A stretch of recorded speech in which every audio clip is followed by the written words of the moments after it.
All right, let's talk about bathroom fans and lights. A bathroom fan is critical in a bathroom. It is the thing that is going to keep your bathroom from falling apart over time from too much dampness. Too many people do not pay attention to the bathroom fan, but it is so important. The most important thing you're going to be looking at when you buy a fan is its airflow. You want a minimum of 1 CFM per square foot of bathroom space. Or if you've got a small bathroom, don't go any lower than about 50 CFM. Keep in mind with the airflow that some of that is going to depend on the diameter of your vent lines. They're usually either 4, 5, or 6 inches in diameter. And if you get a high CFM fan, it may not be compatible if you only have a 4-inch diameter vent line. So it may require some work in your attic to make that higher CFM fan work. Another thing to be aware of when you're buying a fan is its sound level. The sound level is measured in zones.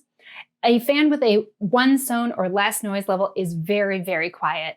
2 or 3 is kind of moderately loud, and 3+ would be very loud.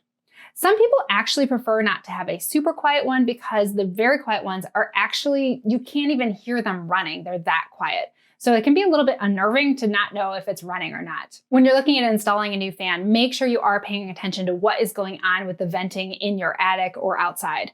You want to make sure that it is actually venting to the outside and not just opening up into your attic. That just adds a lot of moisture in your attic and is really not good for your house.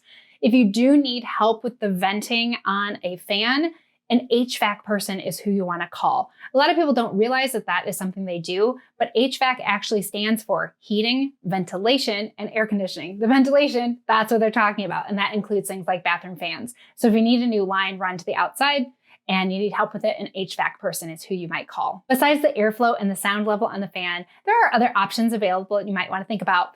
For example, a lot of them come with lights. Humidity sensing is actually a really handy feature. We have that on the bathroom my kids shower in. So if the humidity level in the room goes above a level, the fan turns on automatically and you don't have to wait for kids to remember to turn it on. Some fans also have a Bluetooth speaker, which that can be kind of fun. All right, so let's talk about lighting. You want to think about what kind of bulbs the lights take. Do they take regular screw-in bulbs or are they LEDs built in? The LED ones can be nice because you never have to change any bulbs and they're usually good for 10 or more years. But if anything goes wrong with that LED light, you have to replace the entire fixture. And especially if there are like pairs of fixtures, you may not be able to find a replacement that's going to match. You also want to think about whether it is rated for a damp location. Lighting fixtures are rated either dry, damp, or wet. In a bathroom, like over your vanity, you're gonna want a damp rated fixture because there is some dampness in a bathroom.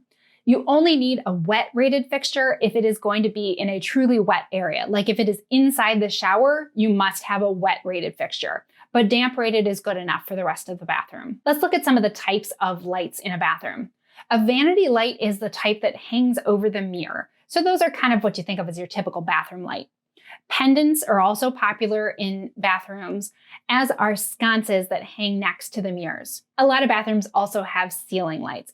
And when you're looking at lighting, you're probably going to want to have multiple kinds of lighting because you really want a bathroom to be well lit. As for where to purchase lighting and fans, I generally think this is a place where the home improvement stores are just fine.